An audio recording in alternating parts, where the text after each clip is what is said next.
Hello, and welcome to Getting to Good Enough, a podcast to help you let go of perfectionism so you can do more of what you love. I'm Shannon Wilkinson, a life coach in Portland, Oregon. I'm a recovering perfectionist who's getting better at good enough. And I'm Janine Adams, a certified professional organizer in St. Louis, Missouri, and I'm lucky enough to be naturally good at good enough.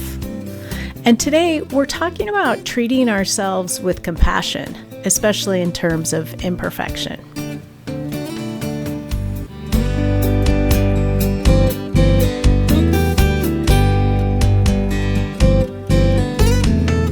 Hey, Janine. Hey, Shannon, how you doing? I'm great. How are you? Well, I'm good too. I am feeling liberated today because last night I gave a Zoom presentation to a genealogical society about the imperfect genealogist, which was the same talk I gave at Roots Tech, but I had never given a Zoom presentation, so I had all this anxiety about technological problems, and I spent a goodly amount of time worrying about my backdrop. And then I ended up deciding that it didn't matter, and that if it was not perfect, it really didn't matter. And so I basically went back to I made it simpler. I had my computer balanced on books and things, and it was going to be a whole thing. And I'm like, no, let it be easy, and it worked out just fine. Oh, good. That's exciting. Yeah. So I've been thinking a lot about our usual topics. I think about them all the time, but this week I was really thinking about them. So, right. Especially not just in terms of what you're talking about in the talk, but probably about giving the presentation. Yeah, exactly. It was I really had to channel all the advice that we give while I was letting myself get worked up about it. But it went well, and people were kind in the comments, and I think it was fine. Oh, wonderful. Yes. Well, it's sort of nice to know that you, a person who is naturally good at good enough, still feels, some anxiety around perfectionism. Sure. Well, I mean, I wasn't really striving for perfect. I was striving for not embarrassing. But yeah, I hear what you're saying. Right. But I mean, I think that is useful to know, because that can be one of the problems with perfectionism is you feel like it's just you. This is only a problem for you, that everybody else manages this okay. Right. Oh, absolutely. And it can, and you can really, I think, be hard on yourself about it, without a doubt. Right. And that's where compassion comes in. Yes. And, it's interesting, this topic idea came to me because I was having a session with my coach, and we were talking about judgment about things, and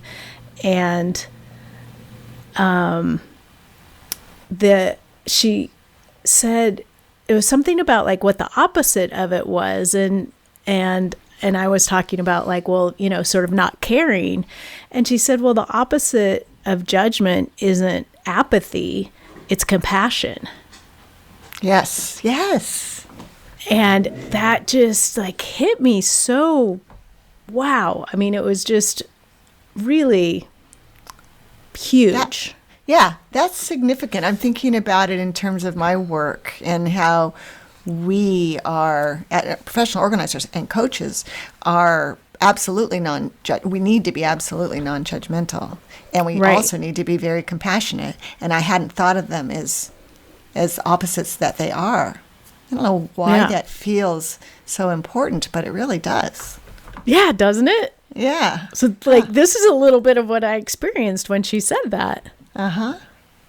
And nice. And it made me think about how, part of the problem with perfectionism is how judgmental we are about having it, or, that feels like a problem, or, whatever, that you feel judgment of yourself for however perfectionism is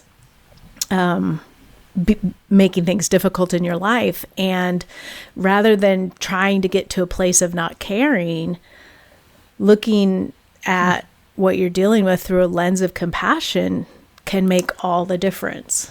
Oh, yeah, that's wonderful. And I would think that we're also talking about not just giving yourself compassion about being challenged by perfectionism, but also being compassionate about being imperfect. Yes. Because I would think that if one is really wrapped up in perfectionistic tendencies, it's easy to feel like you're constantly disappointed in yourself when you don't achieve that elusive perfection. Right. Right. And then another layer of it is having compassion for other people who are at a different place or at a different level on the sort of perfection versus imperfection continuum, so to speak. Mm-hmm. Right.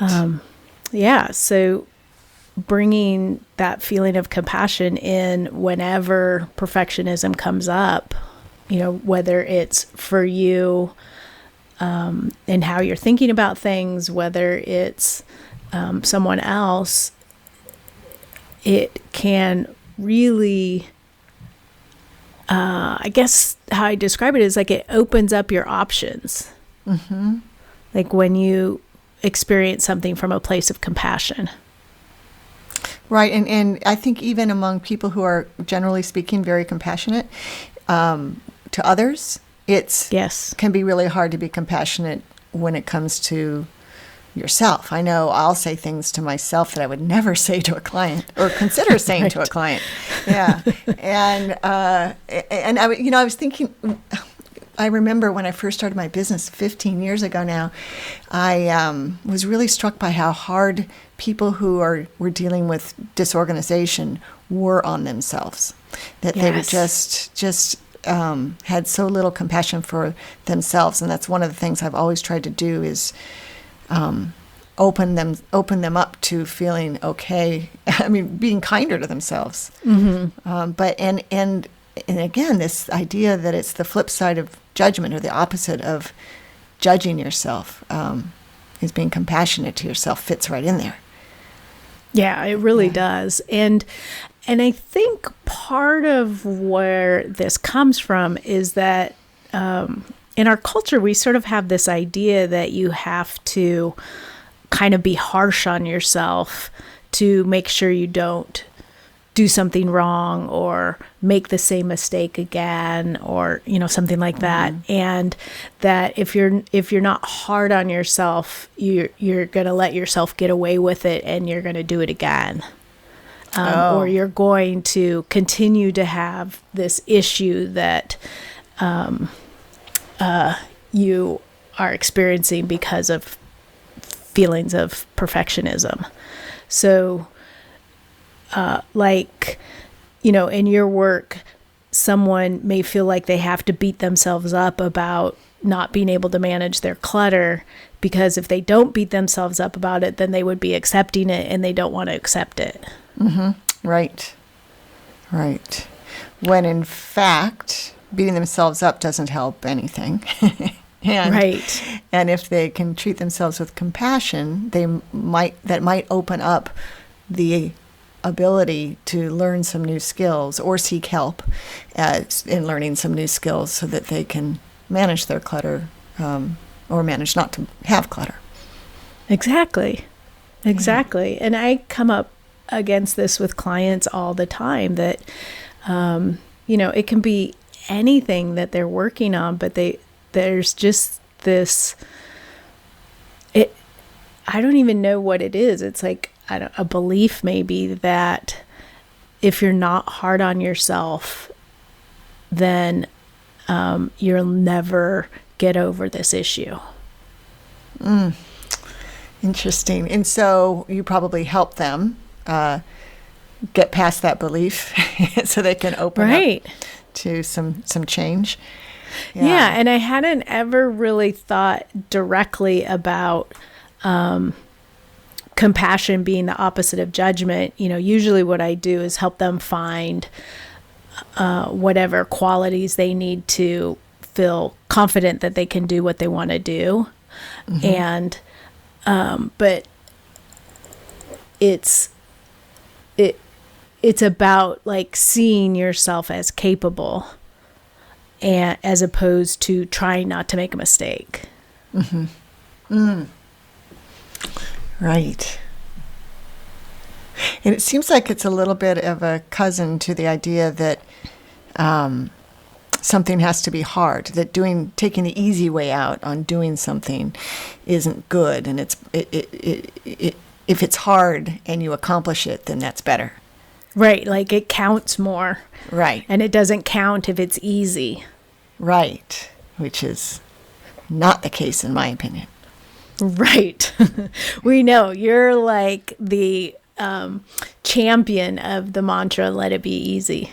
Right, exactly. Yeah.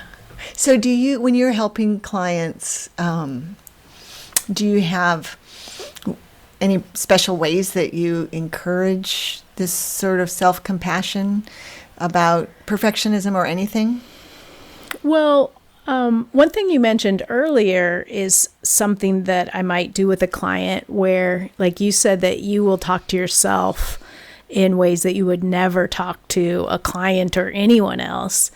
And so that's one of the things that we might do is, notice what you're saying to yourself and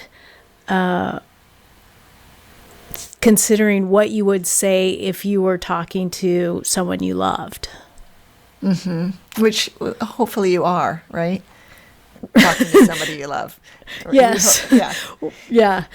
Because some people are having even a difficult time with that. Then you can consider it like, how would you talk to a child? Right. Because how hopefully most people are kind to children. Right. Right. Well, hopefully the people that we're working with are. Right. Yes, I think so. Or, it just, you can think about it in many different ways, like whatever way works for you. You could also think about, how would you talk to, your dearest friend? And if it's a struggle for you, to consider how, to talk to yourself with love. Right. That's a great exercise. And treating yourself like you treat the people that you really care about. Yeah. Yeah. And right now it seems like compassion is more important than ever with ourselves because of all the time we have at home, I guess. Right. It's easy to get hard on ourselves. Yeah, well, and there's so much noise in the world about how we should be using our time right now. Right. And I think that it's pretty easy for people to feel bad about how they're spending their time or what they're doing or not doing. And I think, like you said, this is a perfect time to start practicing compassion for yourself. Yeah, I bet very few people are doing what they thought they would do if somebody hypothetically said, let's say I gave you 2 months off and you weren't really going to be able to go out and do anything besides take a walk or whatever. What do you suppose you'd get? What do you suppose you'd do? What do you suppose you'd get done? And I would have had a long list of things, I'm sure, that I thought I would get done. And, I'm trying to cut myself a lot of slack because I am getting a lot of stuff done, but not anywhere near what I would have guessed I would have gotten done. Yeah. Right. Well, and we can't underestimate the energy that it takes to deal with sort of the ambient anxiety of living in such uncertainty. Oh, absolutely. In fact, that was the topic of my newsletter on the 15th, a few days ago. It was about living with uncertainty, or I can't remember exactly. It was just off the top of my head, but it was just a few suggestions for channeling that or alleviating that. So I think that's that uncertainty is just, you're right. You can't, it's hard to even comprehend, even though we're living it. Yeah. Yeah. Yeah, it's interesting. I track my HRV, which is your heart rate variability.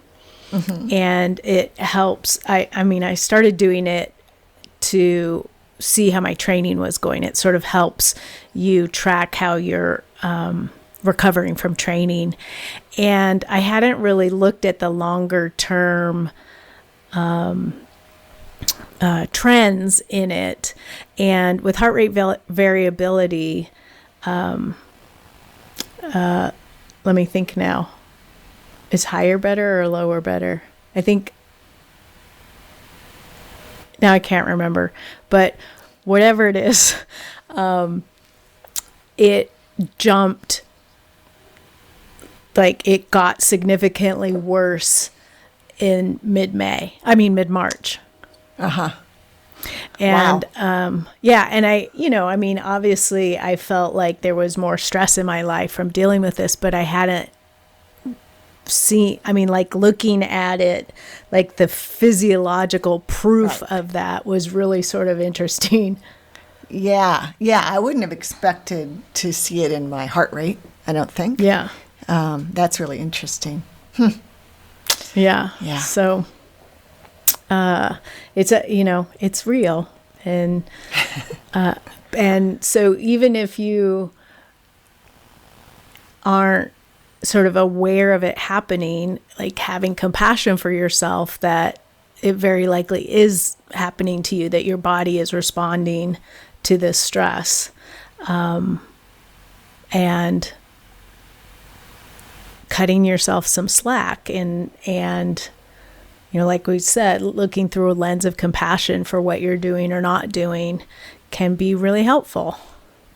Right, and I think it can also be helpful to be thinking in terms of compassion for people around you who might not be behaving in an exemplary fashion, the person next to you at the grocery store or whatever, because we're all going through, we're all just going through so much. And I know many people are going through much more stress and anxiety than I am, because I've had to have it pretty easy. So yeah, compassion is what we need right now for ourselves and for others. Yes, absolutely. So anything else to say about compassion? I'm sure I'll think of lots of things after we finish recording, but right now I can't. Actually, this is a little bit off topic, but it just pops into my mind. Something that's made me really happy, a little treat I bought myself. That I mentioned it in my. I told you, and I also mentioned in my newsletter, and I'm looking at it right now, which is black Post-it notes. So for less than $10, I gave myself this little treat that is making me so happy. Right now I have a black Post-it note upon which I wrote in white ink on my monitor that says, it was for last night, it says, "Speak slowly," because I tend to speak too fast when I'm speaking. Mm-hmm. And I keep looking at it right now while we've been recording, and I'm like, that's making me so happy that it's a black Post-it note with white writing on it. So I'll put a link in the show notes in case anyone else wants to treat themselves with compassion and buy themselves some, because they're really wonderful. I love that. And it's so nice to find that like something like that can make such a difference for you. Yeah, exactly. I may be the only one, but I'll share it anyway. Well, and perhaps you can share a link to subscribing to your newsletter, your business newsletter, because I think, can't people access the archives? Yes, so they could read my article. Yep, I can provide a link to it. So if people were interested in that, they can sign up for your newsletter. Excellent. That's a nice idea. Thank you. Yeah, of course. Or they can, yeah. So no, that's all I had to add. Okay. Well, I'm glad you did, because black Post-its with white ink. I was wondering what you wrote on them with, because I have a silver Sharpie, which might be kind of fun, and I have a white pen that would be fun. Yeah, a white gel pen has been the mostly. I also have some metallic pens, but the white's the one that really speaks to me. Yeah. Awesome. All right. We want to hear from you, our listeners. Are you showing yourself compassion now and at other times when you've dealt with perfectionism? How can you bring more compassion into your life? You can leave us a voicemail at 413-424-GTGE. That's 4843. You can visit our website, gettingtogoodenough.com, and comment on the show notes for this episode. You can also find us on social media, Facebook and Instagram at Getting to Good Enough, and on Twitter at GTG Enough. But for now, this is Shannon Wilkinson in Portland, Oregon. And Janine Adams in St. Louis, Missouri. And we hope that good enough is getting easier for you.